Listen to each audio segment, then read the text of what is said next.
What is the biggest misconception about AI? I think the AI is not a real threat. Dr. Gang Lu, founder and CEO of TechNode Group, co-founder of BEYOND Expo, tech expert and pioneer. I'm going to play a quick fire question. Okay. Apple versus Huawei. Huawei. Why? Apple Vision Pro. It's a great product, but Samsung S24. you are not serious, right? You just had this huge event called Beyond. Why did you do it? If you look at the global tech platform, everybody knows CES in Las Vegas, Web Summit in Lisbon, MWC in Barcelona, but none of them really start from Asia. That's why we need a platform in Asia to help the Asian tech industry to promote to the global stage. The big surprise guest this year was David Beckham. Yeah. How did you get him, and why David Beckham? When you think of David Beckham, I don't think tech. It just happened because The Chinese model seems to be working, particularly with WeChat. Elon Musk has talked about turning X into a WeChat model. Do you think that would work in the West? probably they try, but I don't think that's work.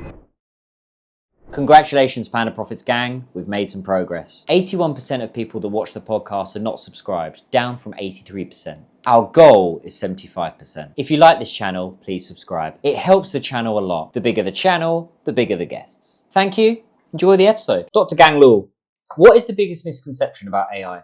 I think the AI is not a real threat to our job. I think it's what we should think about is how we should, utilize the AI as a tool to help our job and to make our job more efficient, more creative. So let's break down some of those jobs that I always hear about. I hear about, let's say, lawyers. What should they know about AI? Therefore, as a lawyer, there must be something they have to do every day, but nothing creative, but you have to follow all the protocols. But I think all these boring job, it can't be done easily by the AI because it's just standard, the protocols. I think if you can give all the job to AI, maybe it'll save your day. Then you can spend more time to think about other cases, But if you say maybe designer, maybe it's easier cases we can get into is like you think about like 20 years ago, all designer, you have to do everything by handwriting. You have to do this all, everything with your pen or pencil, whatever. But 20 years ago, once we have the tool of Photoshop, Illustrator, many others, then for designers, I think now is everybody, they know how to use Photoshop more or less, right? And so it's kind of must. Apps or tools, designers, they should know. But now I think that we are enter a new era is every tool is powered by AI now. So for the designer, for example, if you know Canva or some other, So you see all the Canva become AI power as well.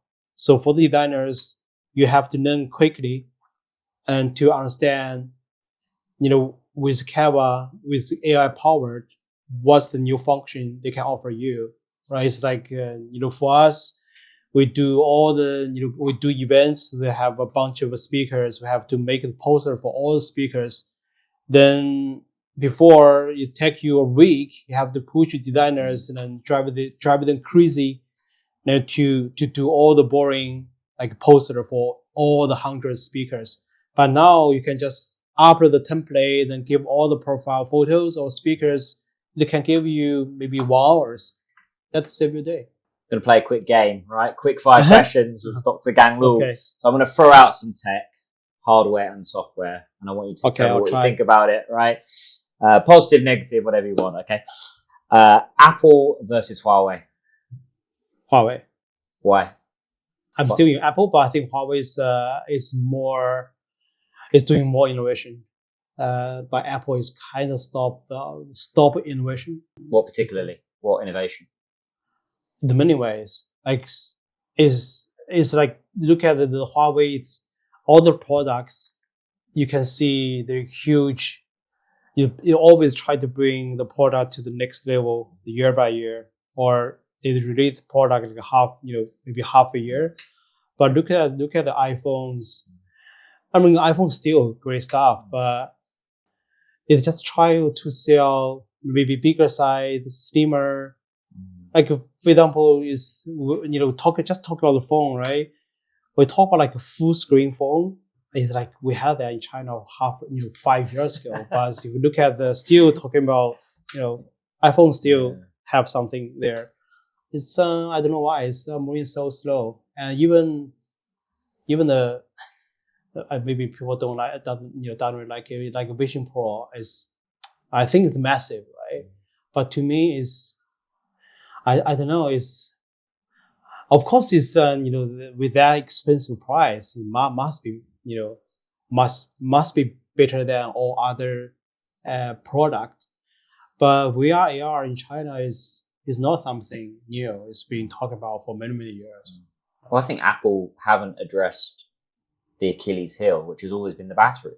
It's always been The battery. we want a battery. We want a battery that lasts more than 24 hours, right? That's always been. Why haven't they never listened to the customer? Like everyone bangs on about that battery. They still live in their own world. It's an. I think Steve Jobs, if he was still at the helm, it would have gone in a completely different direction. I don't think you would have had the Apple Vision Pro. So Apple Vision Pro, more thoughts on that? I tried. It's a great product, but I'm not a big fan of Vision Pro because I tried many others. Maybe less quality. They don't really have the Apple ecosystem. I think that's the biggest disadvantage for many other sort of competitors.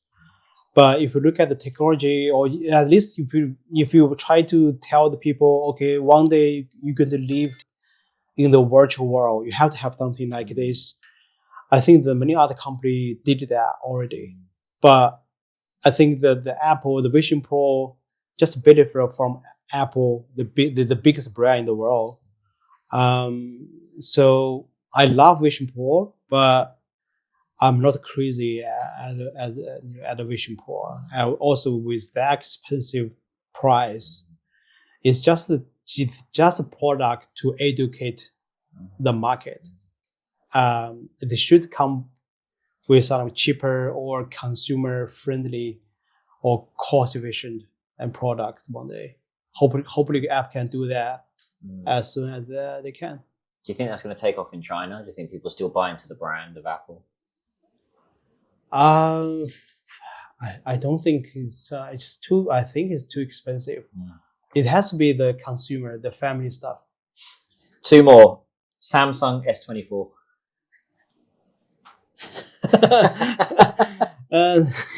You are not serious, right? Don't be biased, right? No. I mean, Samsung. I mean, at least from a China angle, I don't See people buy them. I don't use. Still, people buy Samsung. I see people in China walking around with Samsung. No, as to me, I don't really have any Samsung product anymore, so I don't really know how good it is now. So maybe it's still good. Okay. What's your thoughts on Pinduoduo? Or TEMU, as we call it? What's your thoughts? Well, here's the story. I think I used to have kind of fight with my editorial teams on the Pinduoduo cases. I think at the early days of Pinduoduo, I think especially for international people, right? There are lots of complaint on Pinduoduo, like they complain about they were selling all the fake stuff, right? And the price issue was the big the price. So there are always talk about the kind of negative side of Pinduoduo, which I think are on the early days. I think it's a fact, right? At the Pinduoduo does, you have found so many cheap stuff, low quality, but I mean relatively good quality, but they are kind of fake stuff, right? But the thing is, when I talk to them, the editorial teams, it's for international, they are like foreigners living in China. But I said, okay, I can tell you one fact is why people here in China, they love Pinduoduo. Is like my parents, at the age of over 70, right? They never used Taobao before. But when Pinduoduo came out, they started using Pinduoduo. I think there must be a reason behind it. Why all these like old generation of Chinese consumers, why they use Pinduoduo, right? This is the first thing. Secondly, is if you look at the Pinduoduo, they can, maybe that's the first time for people here, you can buy fruit or all the, from like a long distance farmer. Actually, Pinduoduo also help lots of farmers to sell their stuff to the world, not only in China. So if you have to look at the two sides of Pinduoduo, right? But for many like international like medias, they only look at the one side. But you have to tell the full story. So yeah, that's my comments. The Temu is massive. The English version of Pinduoduo is. I mean, all my family using Temu, and they didn't even know it was a Chinese company when I first told them. Yeah. So it's huge. I think the issue with Pinduoduo is the fact if you're a factory owner, so there's this idea that they are going to undercut you price wise. But I think you're going to sell whatever the customer wants, right? If they want something really, really cheap, it's just where's the ceiling, right? As far as price, because if you keep undercutting, eventually there has to be a limit, right? So I think that's the only issue with Pinduoduo, but I think it's massive. And they're hiring. I think Pinduoduo and Temu, they have spent more on marketing this year so far than any other company in the world. Yeah, it is. Yes. Also Shein as well. Yeah, I think it's, I don't know, maybe it's different angle, but I think it's worth kind of pointing out. I think because if we talk about China, a lot of things change in China, in the China tech, right? It's like copy to China, now it's copy from China. And also, it's quite interesting is there are many Chinese companies, tech companies, I think in the early stage is always controversial. We talk about their business. Even like Taobao, Alibaba, Baidu, even like Tencent, all the big guys, always controversial, right? When the early days, people complain, okay, Baidu is a copy from Google, blah blah blah. So always controversial, but it's like Pinduoduo, but if you look at all these companies, but I think what we learn is first of all they're controversial, but secondly, they are so aggressive from very beginning, and it's not like American companies. They do things step by step, but for Chinese companies, it's like Luckin. Luckin Coffee is also a very typical case. Like it's like from the first day Luckin started, they are telling they were telling you they want to be the Starbucks in China, and nobody believed that. Then their downside for Luckin, now they are back again. Yeah. Now is sort of truly beat the Starbucks in terms of like a number of the offline shops that opened. So I think for China tech is you cannot, if you want tech, you have to tell the full story from different angle. It's very complicated when talk about China. Would you say that's the model that in the beginning there has to be some aggression, some scandals, some mistakes made before they can bounce back and show? Yeah. It's the same with Manna right now. Manna, yeah, they are going through some real customer service issues, right? They've got great coffee, great service, but when it comes to the customer service, just a basic, hello, good morning, sir, what would you like? That's gone out the window now. So I think once they get that into gear, they're going to take on Starbucks, they're going to take on Luckin. If they get those processes in place, it's kind of the China model, would you say? Yeah, I think it's model or it's kind of pattern. We used to be, I think, kind of 3 model or 3 patterns in China. One is almost gone. I think the first one is copy to China. Basically, we'll copy everything in tech space. But now it's more gone is because we're talking about copy from China. The second one is, as I said, the always early days of, if you look at the companies, they always have something, doing something controversial in different way. The third one is they are always aggressive at every beginning. Then, after they get big, they want to reach out. They're going to reach out to all the business corner, and you try to be kind of super app. I think these three model is very different from like the Western model. If you look at Western model, is they are really respect the original idea, right? They don't really do like copy, or less, very few. They don't do like copycat stuff.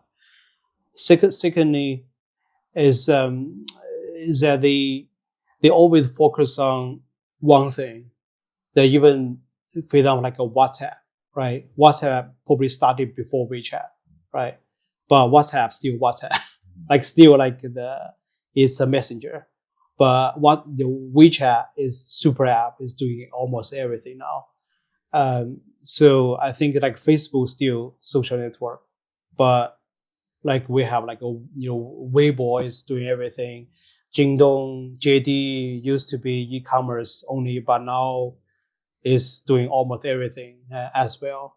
So I think for Chinese companies, we started, they focus on one thing, but later on, they overlap all the business with each other. They started fighting with each other. So then also for like the Western model is they do step by step, but for Chinese company, they are looking at how to commercialize the business from very beginning. So I think the typical Chinese model. Mm-hmm. The Chinese model seems to be working, it's particularly with WeChat. I know Elon Musk has talked about turning X into almost like a WeChat model, which would ironically be him copying the Chinese idea, right? Yeah. But do you think that would work in the West? If you plugged into WhatsApp a payment system, if you had Apple Pay and WhatsApp, and you had your social media, and you had booking flights or cinema tickets, do you think if would that model work in the UK or US or anywhere? I think probably they try, but I don't think that's work. And I think it's to do with many things. It's not just about the product. I would say it's about the infrastructure, the regulation. Is to do many things. I think that's you can only do this in China. And also probably even to do with the competition, the domestic competition as well. I think why the Chinese companies, they have to like pushing themselves, is just because the domestic market is so tough, the competition. If you look at the one sector, there are 100 companies doing the same thing. You have to, push in order to survive. Then end of the days, is only like 2 or 3 that can be the number one in the market. So you have to push in, yourself. But the Western market is, if we see, okay, you are already doing great job in your sector, I try to find some other sector, or I don't want to compete with you that much. So I don't think that's really Chinese model. Yeah. And Western audiences, I find this sometimes with my clients, I try and explain to them what is WeChat, even to this day, and they can't fathom.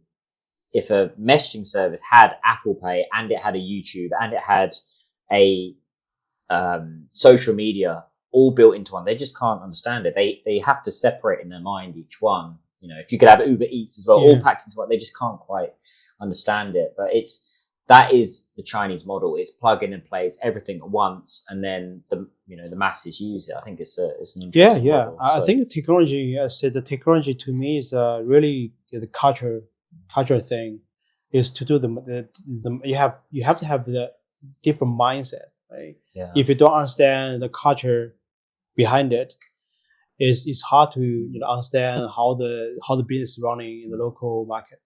You just had this huge event called BEYOND, right, in Macao. Yeah. So why did you do it? If you look at the Asia, we see so many, China, Japan, Korea, there are so many great tech companies. Then if you look at Southeast Asia, potentially it's a huge market, right? And in the tech space, and we also see more and more tech companies unicorns come from Southeast Asia as well. But interesting enough, if you look at the kind of global tech platform, everybody knows CES in Las Vegas, and maybe Web Summit in Lisbon, MWC in Barcelona. I think maybe we'll have like 5 to 10 the greatest tech platform, but none of them really start from Asia. So I think that's the kind of the thing why we really think we need a platform in Asia to act at least to help the Asian tech industry to promote ourselves to the global stage. And the event itself, how did it differentiate yourself from, say, CES or other events? Is CES very much focused on consumer tech, and I think for Beyond, because Asia is our first, our like major focus. But if you look at Asia, we are not only strong at consumer tech, but we also spend lots of effort on the healthcare, also the big market for healthcare as well. And besides these two industry, climate tech, is also, we have in Southeast Asia, agriculture tech, food tech is huge, right? I think China, Korea, Japan, we spend lots of effort on climate tech as well, which also include like carbon zero, new energy. So that's why these are the three major industry focus on, is which is different from CES. But also, if you look at what we have done for this year and beyond, I think it's because in Macau, actually we put lots of entertaining stuff into our events as well. So I think we probably will have much more fun than our speakers. Speaking of speakers, the big surprise guest this year was David Beckham, my fellow countryman. Yeah. How did you get him? And why David Beckham? Because when you think of David Beckham, I don't think tech. It just happened because David Beckham is the global ambassador of Sands and Sands China, which own the new hotel called Londoner. So it just happened David Beckham was invited to Macau in the same week, and when we host Beyond. Then also we partner with Sands. We host Beyond and Sands Conventional Center as well. So I think we were lucky enough, and because we are the biggest tech expo in Macau. We're probably one of the biggest in Asia already. So you have after a few rounds of discussion, so the Beckham team are great and to bring David Beckham at our events. The secondly, to your question, I think to us because we are tech events, we're not like sports events. So actually for us, I think it's very important is and as what we told David Beckham team is we really want to David to be on stage. It's not only just because he's the superstar in the world, but we want him to on stage to kind of give to do some inspiring talk about not just about his footballer career, because he's trying lots of things. He's now running, he's like a fashion guy. He's running a football club now. He's doing lots of things. To us, he's also founder, right? He's a very special founder. So that's why, if you look at the kind of a subject, we say like a special edition of founder talk, David Beckham.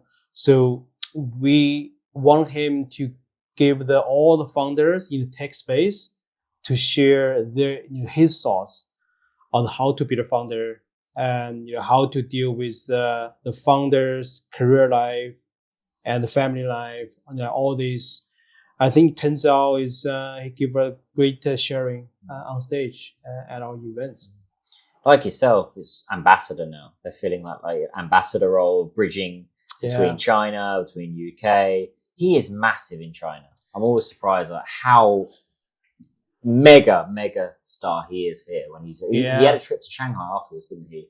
Yeah, I think he was. signed signed contract with Alibaba. Yeah. On the same trip. Yeah, I think he's probably you might see him on some live streaming, which would be interesting. But what was it like dealing with him and his team actually on the day? Because you told me beforehand that they were very particular. Right, this is the timing. 10 till 10:12, he will be on stage and things like that. Of course, you have to like write all the the rundown of all the minutes and when or where he should be, and you have to give the teams all the details. Like what he's wearing on stage. What time. He should reach out to some points. Then how much time his talk, how much time he can spend at the expo, the venue. You have to do everything. But usually, if you talk to the tech founders or even like big corporate founders, you don't need to tell them all this. You just make sure tell him the time he should spend on stage. That's it. So it's a different thing. It's so now I think it's the first time to me. So now is how I finally understand. Actually, it's not easy to be a celebrity. You have to take care, care about so much stuff. The true definition of busy, and that's when you've really made it, right? The true definition of international celebrities. Right, celebrity, yeah. And what was one thing that he said during his speech that really resonated with you? Well, first of all, I have to say, he's nice to everyone. This even like a superstar, because we know some tech star in tech space. They don't seriously. I don't think they are friendly to everyone, right? Because they think they are. No, sorry. Yeah, but David Beckham, I think they are he's kind to everyone. Approach to him, but to me is he can still balance his family and his career. I think this is he said he still spend lots of time with the kids. I think that's something for most of founders who are still struggling. I think spend too much time on the career, then care less. Or maybe we all care, but we cannot really convince ourselves to you have to do this for your family, no matter what your career. Yeah, you get that feeling from him that family does come first, and he's building a legacy, right? Each kid is successful in their own right, and obviously having the Beckham name is a powerful brand. But I get the impression he's not very pushy with his kids. He's let them kind of find their own path and go on and do their own thing, which is quite interesting. Yeah. Your backstory is a fascinating one. So you've gone from blogger to business entrepreneur. So what has been that journey? Basically, I started TechNode, my company, back to 2007 or something. And the TechNode now is tech media, but TechNode was just my personal hobby, my personal blog. I started the blog, then I was the blogger. I was a blogger for 5 or 6 years, and just my hobby. I didn't expect I can make any money on top of the blogger at all. But then 5 years after I started the blog, then I turned my hobby into my career. Then from 2012 until now, I've been doing the media stuff for more than 10 years already. And actually, my background, I'm nothing to do with the media. I did my PhD in computer science. My first real job, I was a programmer. I was coding every day in office. Proper geek then. Yeah, I'm digging inside is I'm still geek. Yeah, actually the reason I started my blog is not just because I love writing or my writing skill is great. It's just because I love tech. Then maybe the only difference from other developer or coder is I spend some time just to write down what I learn, what I know about technology, the trends. That's the only difference. And I didn't realize, when I started blogging, then and I don't know, is I have more and more reader, then which kind of pushed me to turn my hobby into my career. Where were you blogging at the time? And was it Well, just a one page and you had a couple of photos? And when I started blogging, is it's all about my PhD. It's more like my daily diaries, like my reading. I say, oh, this is something I should. I feel very could be useful for my PhD thesis. So I just write down as it's just my notes. But then one day, so basically one day, I was looking at a tech blog called TechCrunch, right, in 2006. Then I started reading TechCrunch every day. It's so inspiring. It's because that time is still we were talking about Web 2.0, right? Then because TechCrunch is writing about the new startup in Silicon Valley, like every day.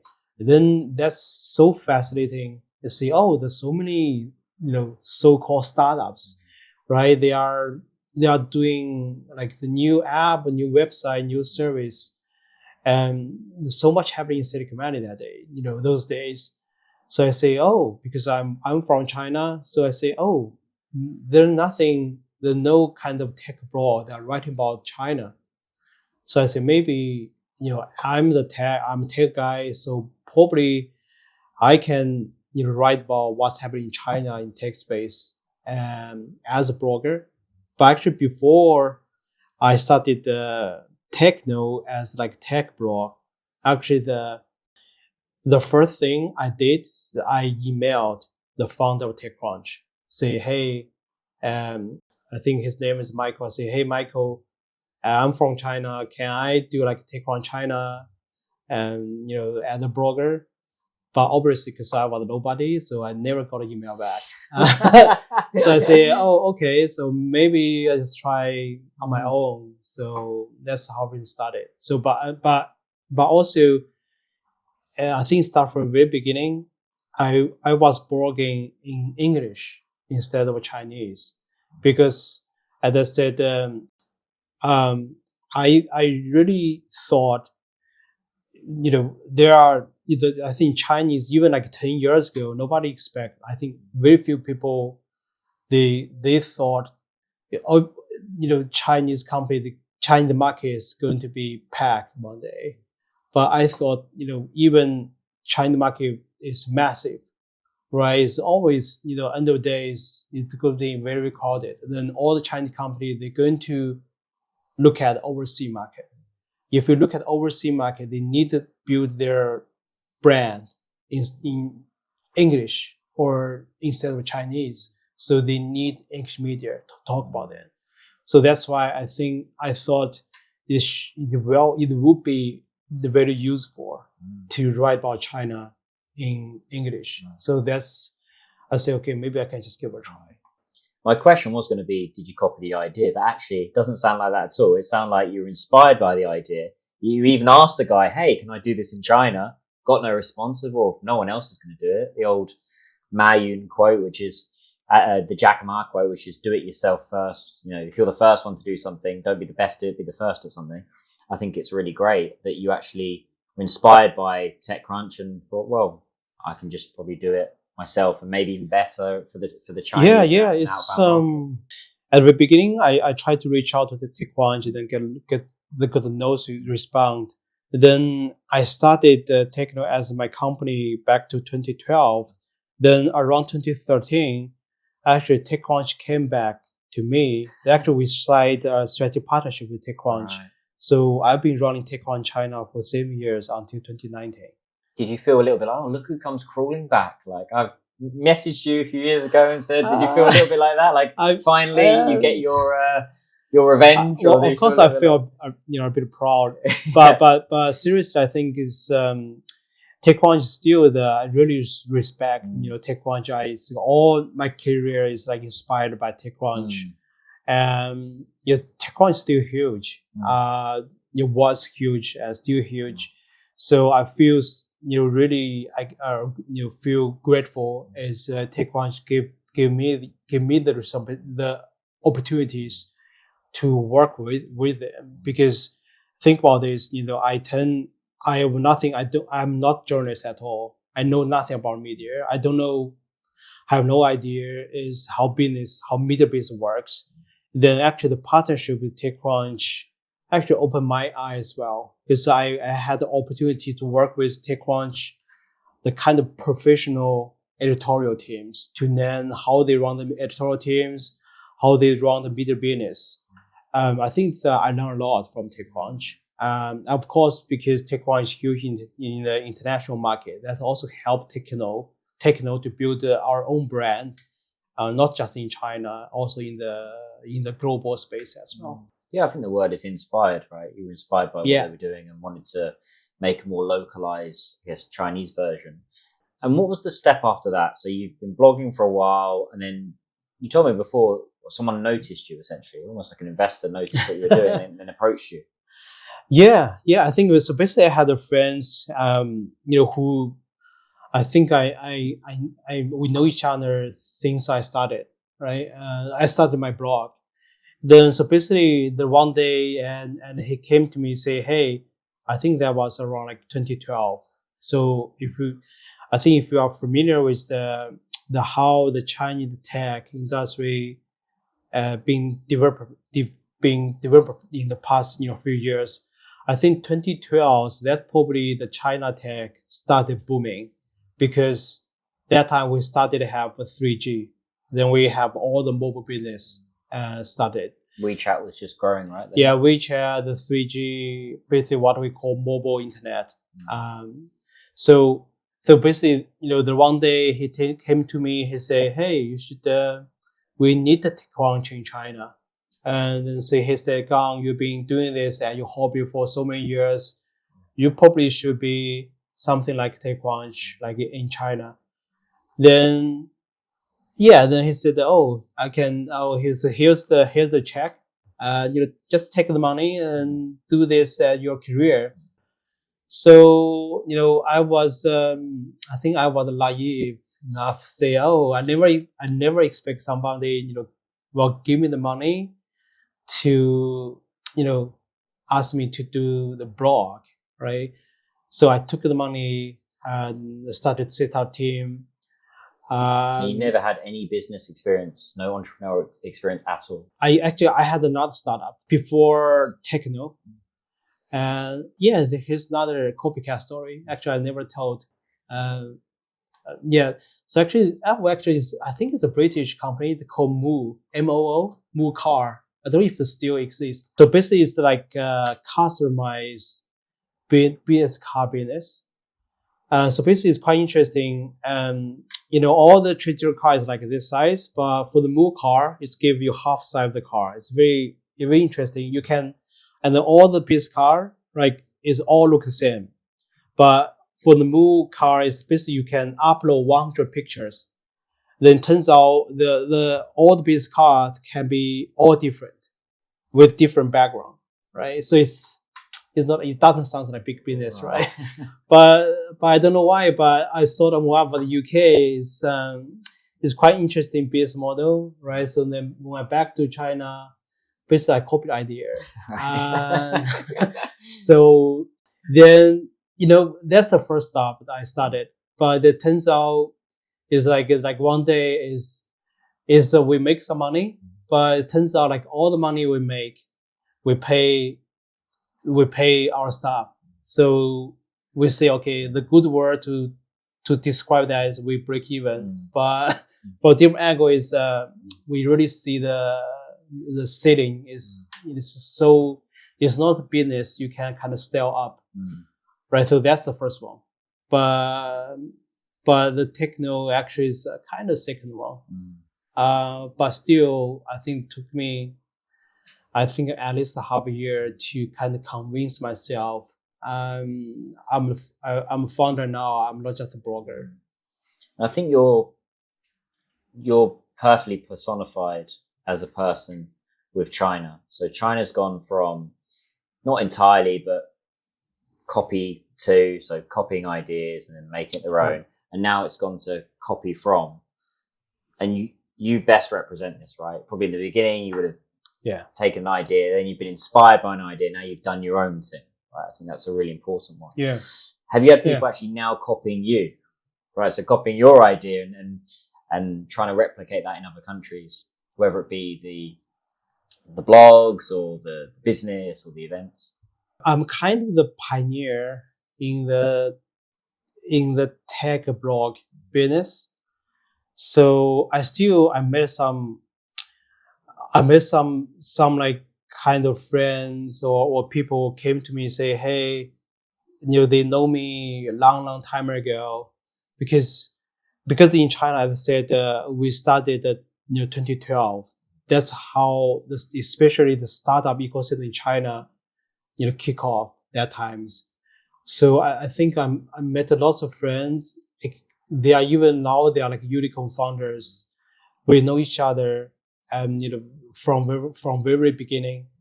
I think there are many people they used to came to like my events like 10 years ago. They were nobody, but now like they are very recognized by industry and already. So I don't think they copy like because Mitch the blog, like they copy my work, but I feel proud is they started the business and after they came to our events or after they read something we wrote about at the very beginning, that make me like very proud. But this is the funny part. I still remember the one case is it's like it's not joke, but I still remember like the one day when we had our events, I invited our founder on stage. So we were doing like a fireside chat. His business, I think he started probably the first Android app store in China. And then he sold the business to Baidu. I think the how much it sold is, I think I can't remember the exact the number. I think it's more than 1 billion. Billion renminbi or billion US? USD. All right, USD. Yeah. So why didn't he just retire? Why didn't he just go live in Sanya House? No, here's story. So I think I invited him right after he sold the business, right? So, but I know him for many years, right? So invite him on stage. So it's like a founder talk. Then, so basically when we sit down on stage and so we say hello. So his name, I don't know. I couldn't say can't say name, right? That's the name. So they, hey, so how are you? And I say, oh, well, I'm doing very well. And say, how are you? I say, okay, I'm still a blogger. I'm doing the events. Okay. And he said, so I'm doing okay. You're doing a blog, but I just already sold my company. But you're still doing the blog, which is good. I mean, I feel so embarrassing. Is okay. I'm just looking at him, right? So like 5 years ago, like we are like a same level, but now he's billionaire. But I'm still a blogger. But he feels successful because we used to write about his company, and he came to our like startup events a lot, and he benefited from the community or platform we built. So he didn't slip you 10%. You didn't say, right? I should, but you laid the foundation for us. yeah. But actually, there's so many cases. What's he doing now? Is he crying in a big pile of money, or is he? He's here's another. Well, it's make me cry again. He's the angel investor of Pinduoduo. Oh, interesting. Where can people get in touch with you? If you're on Twitter, you can just search for Ganglu. On LinkedIn, the same. Just search for Ganglu, then you can reach out to me. Yeah, and check out obviously TechNode and check out TechNode. Hope you can read TechNode. Yeah. If you want to track what's happening in China on a daily basis, go to technode.com. Then you can also go to technode.global. Actually, that's also the media, but most of the article they focus on Southeast Asia now. When's the next Beyond? The Beyond, hopefully it can be bigger and bigger. We can, as I said, we really want to build Beyond at the Asian version of CES. So hopefully if you can go to Las Vegas to check out the American and European market. But if you want to check out Asian market, come to Beyond every May. And you can have lots of fun there as well. Thank you so much. Thank you. Thank you. Really appreciate your time. And we'll have you on again because I want to pick your brain on what's coming on tech. Thank you so much. So yeah, if I missed any questions, guys, feel free to drop a question, comment in the comment section, drop a like, subscribe, and I'll see you next time. Bye-bye.